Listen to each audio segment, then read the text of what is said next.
Stress. We talk about it all the time, right? We all feel it. But what is it really? Well, it's not just some vague feeling. It's actually a very specific, powerful story that unfolds inside your mind and your body.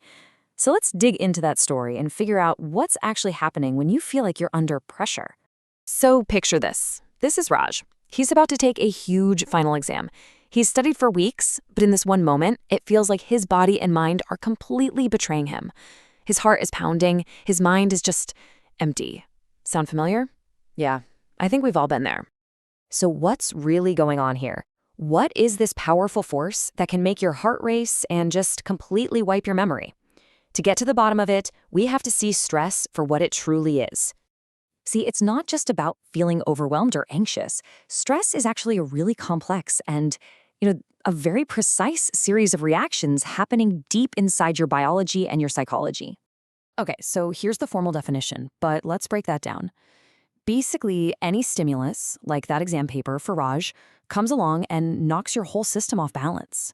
Stress is just your body and mind's all-out attempt to get that balance back. But, and this is where it gets really interesting, not all stress is created equal.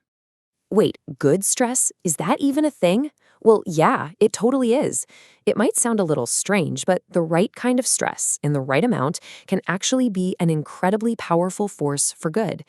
It really all just comes down to the dosage. There's this brilliant analogy for this. Think of stress like it's electricity.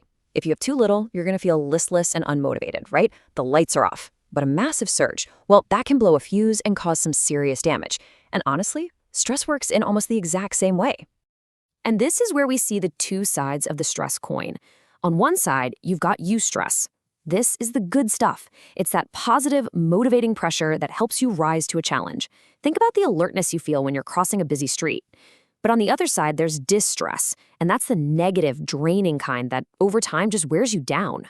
So what's the deciding factor? What makes a challenge turn into that motivating eustress instead of that damaging distress? Well, here's the secret. It's not about the event itself. The whole game is played inside your mind. The psychologist Richard Lazarus completely changed how we think about this. He called stress a transaction. Now, what does that mean? It means stress isn't just something that happens to you. It's more like a two-way exchange, a negotiation between you and your environment. And it's driven entirely by how you interpret or appraise the situation. And this whole appraisal process, it happens in a flash. You don't even know you're doing it. An event happens, and your mind immediately asks the first question. Is this a threat, or is this a challenge? That's your primary appraisal. And right after that, you make a secondary appraisal. Okay, do I have what it takes to handle this? Your answers to those two simple questions determine absolutely everything that follows. So, here's the bottom line. An expert batsman sees a super fast bowler as an exciting challenge. But a rookie at the end of the lineup, they see that exact same bowler as a terrifying threat. Same event, totally different appraisals, and completely different stress responses. Your perception is the control knob here. Okay, so what happens when our appraisal screams threat? Well, that's when our body's built-in alarm system kicks into high gear. And when that alarm goes off, believe me, it affects every single part of us. Emotionally, chronic stress feels like being stuck on a roller coaster you just can't get off of. It can trigger these intense mood swings, fuel anxiety, and create this constant feeling of tension that unfortunately can push people away right when you need support the most. And what about physically? Well, your body goes into overdrive. The hypothalamus, a tiny region at the base of your brain, signals your adrenal glands to just flood your system with hormones like adrenaline and cortisol. This is that classic fight or flight response.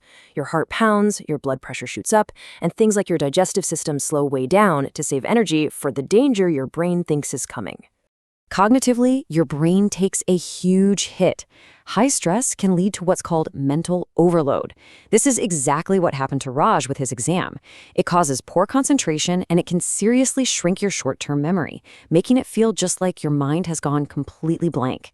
And finally, of course, all of this stuff, it shows up in your behavior. Your sleep gets all messed up. You start eating way more, way less. You're reaching for that third cup of coffee. These are all the outward signs that your internal alarm system is ringing right off the hook. Now, after hearing all of that, I know stress can feel like this unstoppable force. But here's the thing, it's not. In fact, the key to actually managing it is hidden inside the very process we've just been talking about. Just knowing what's happening, simply understanding what's going on in your mind and your body, recognizing that appraisal process, hearing that alarm system, that is the most powerful first step you can possibly take. It moves you from just being a passenger on this crazy ride to actually being in the driver's seat. Because the next time your heart starts pounding, you'll recognize it. You'll see it not just as stress, but as an appraisal in action. You'll know the story that's unfolding. And that knowledge, that's power. So the real question is this: the next time you face a challenge, how are you going to choose to appraise it?